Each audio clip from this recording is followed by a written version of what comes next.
According to every official report, the evacuation was a success. The area had been cleared.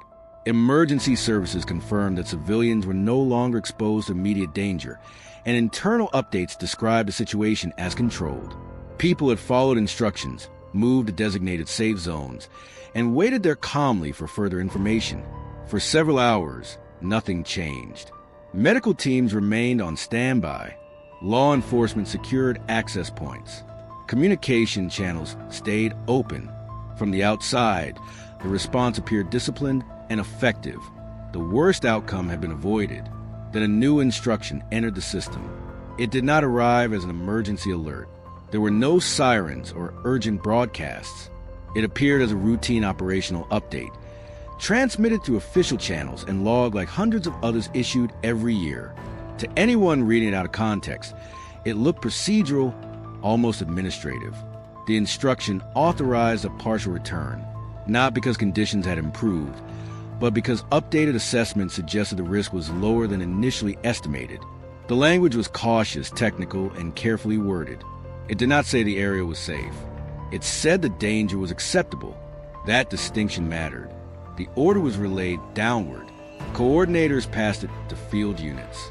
Field units passed it to transport teams.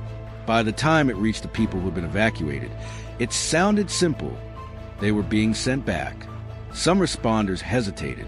A few questioned whether the reassessment was complete. Others assumed the decision was backed by data they could not see. In emergency response structures, questioning an order is allowed in theory, but discouraged in practice. This time, no one stopped it. Buses were redirected. Convoys turned around. People who had been sitting in safe zones for hours were told to gather their belongings and prepare to move again. They were reassured that the situation had stabilized and that returning was part of a controlled process. According to later interviews, many were confused. They had been told, clearly and repeatedly, that leaving the area was necessary for their safety. Now they were being told the opposite. No one explained what had changed. No one presented new evidence. The authority of the instruction was enough. The return began quietly. Vehicles moved along routes that had only recently been marked as restricted. Checkpoints were reopened. Barriers were lifted. In several cases, responders used the same paths they had previously used to evacuate people out. Internal logs show that environmental monitoring in those zones was incomplete at the time. Some sensors were offline. Others had been recalibrated during the initial response and were no longer providing real-time data. But the system had already made its decision as people were transported back. Conditions began to shift. Reports from the ground described subtle changes at first. Visibility decreased.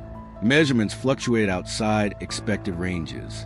Field teams reported discrepancies between what they were seeing and what Central Command was telling them. Requests for clarification were sent. They went unanswered. The command structure was already processing the next phase of the response. From its perspective, the evacuation had ended and a control return was underway. The assumption was that any remaining issues were local and manageable. They weren't. Within a short period of time, the situation deteriorated rapidly. The same factors that had triggered the original evacuation began to reassert themselves. In some areas, they intensified. People who had been safely waiting were now back inside the risk zone. When responders attempted to reverse the decision, they encountered delays.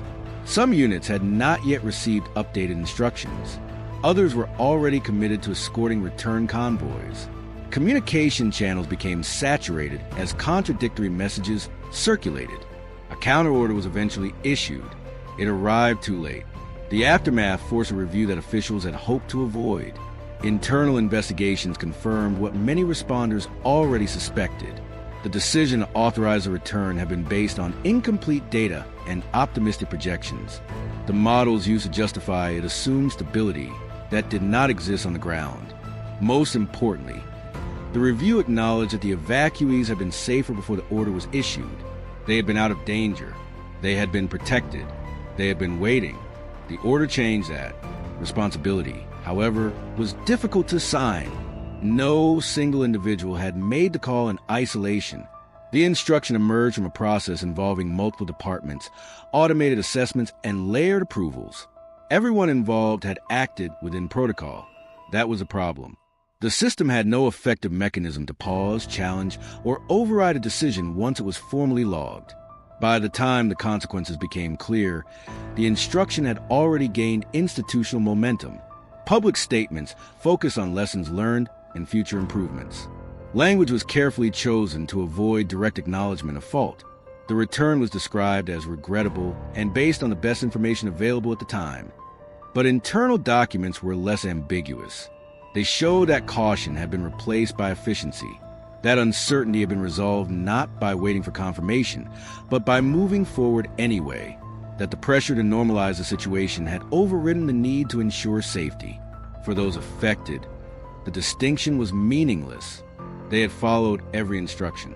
They had trusted the system. They had done exactly what they were told. First to leave, then to return. The evacuation worked. The return did not. And the most unsettling part of the incident is not that the danger was misjudged, but that the people involved were exposed to it twice, once by circumstance and once by decision.